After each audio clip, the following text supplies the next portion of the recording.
et bienvenue dans cette nouvelle vidéo. Dans la vidéo précédente, nous avons appris ensemble comment créer un state, donc comment créer un objet qui va principalement stocker de la data ou du moins des données dans un composant. Et dans cette vidéo, dans la vidéo précédente, en plus d'apprendre comment créer ça, nous avons fait quelques manipulations. Concrètement, nous avons appris comment récupérer ou du moins comment extraire la donnée de cet objet state. Alors dans cette nouvelle vidéo, nous allons apprendre ensemble à rendre ou du moins à modifier. Ça c'est une autre manip de l'objet state. Ok. Donc dans cette nous allons apprendre à modifier le contenu de cette pas de modifier mais de mettre à jour le contenu récupéré au niveau de l'objet suite à une interaction au niveau de l'interface de l'utilisateur. Donc concrètement, prenons une situation. Si l'utilisateur clique sur un bouton, il faudrait par exemple que le bouton change d'état, ou du moins que les données, les informations qui au départ sortaient tout droit de notre objet state, que lorsque l'utilisateur clique sur ce bouton, que la donnée se mette à jour. Elle change. Concrètement, cela revient à faire quoi? Alors, dans un premier temps, ce qu'on va revenir à ce niveau. On va faire, ok, tout est ok à ce niveau. Donc, au niveau de notre navigateur, nous avons quelque chose de propre ici. Donc, le nom du joueur est Mbappé et le dorsal est 7. Super. Donc, arrivé à ce niveau, ce qu'on peut faire, on va d'abord initialiser notre bouton. Donc, button type, button, ok, petit bouton, et on va appeler notre attribut, notre méthode, oui, on clique. Donc si l'utilisateur clique sur ce bouton, et ce qu'on va faire, on va créer, donc on va appeler la fonction qui va se changer de faire la mise à jour, ou du moins de faire le changement d'état. Ce bouton, ça sera changer de joueur. Ok. Et hop, notre bouton est déjà bel et bien initialisé. Ce qu'on va faire, c'est qu'on va venir à ce niveau, donc hors du constructeur de base, où nous avons déclaré notre objet state. Donc déjà à ce niveau sont plus ou moins clairs. Hop, ok. Et le dorsal c'est 10, je crois. Ouais, c'est 10, bien sûr. Donc là il nous dit qu'il y a une erreur au niveau de la ligne 23. La ligne 23 c'est ici. Passing error.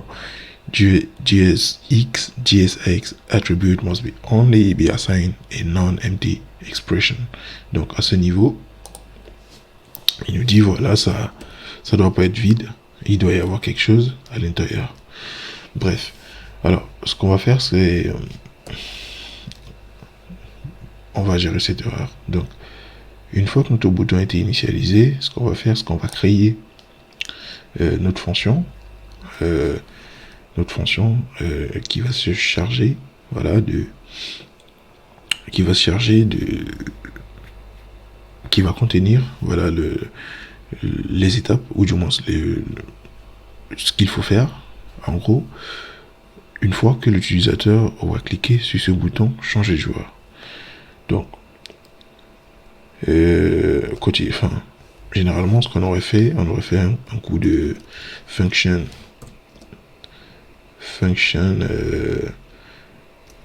change player. Ok, change player. Et bon, au niveau des paramètres, on n'a rien à passer en paramètres. Et à ce niveau, on devait enseigner les instructions. Ok. Et c'est cette fonction change player qui devait être renseignée au niveau du onClick. Normalement. Sauf que là, ça ne sera pas vrai, ça ne pourra pas marcher, simplement parce que l'objet manipulé ici, ce qui est manipulé, ou du moins, le state manipulé est un objet, du coup, nous serons obligés de passer autant pour moi, par les fonctions fléchées. Les fonctions fléchées, pour ceux qui n'ont pas suivi le début de cette vidéo, les fonctions fléchées sont les fonctions fléchées, autant pour moi, sont une catégorie de fonctions, du moins c'est une fonction, mais son script a été plus ou moins simplifié et elle offre plus ou moins des facilités d'utilisation. Donc, trêve de bavardage, à ce niveau, hop, on fait ça, et à ce niveau, on vient d'initialiser, ou du moins se déclarer notre fonction changePlayer. Alors, au niveau de l'instruction, alors, comment on fait à ce niveau pour récupérer ça? On va faire un coup de 10.changePlayer. Parfait. Donc, à ce niveau, ce qui est attendu, c'est les instructions. Donc, une fois que l'utilisateur aura cliqué sur le bouton changer de joueur, alors si on revient un tout petit peu au niveau du navigateur, on doit normalement se rendre compte qu'il y a le bouton changer de joueur qui est normalement apparu, mais il n'y a encore aucune action qui peut être réalisée. Voilà. Alors à ce niveau, au niveau de l'instruction, on va faire un coup de change player. Alors on va faire un coup de state, non de 10, ok, 10. On va appeler la fonction set state qui va contenir la valeur, les nouveaux paramètres qui seront mis à jour. Alors à ce niveau, allez hop, ce qu'on va essayer de mettre à jour, c'est le nom. Donc le nouveau nom, ce sera allez hop, non, c'est on va prendre quel joueur? Ok, on va prendre Choupo-Moting. Parfait. Et par la suite, au niveau du dorsa,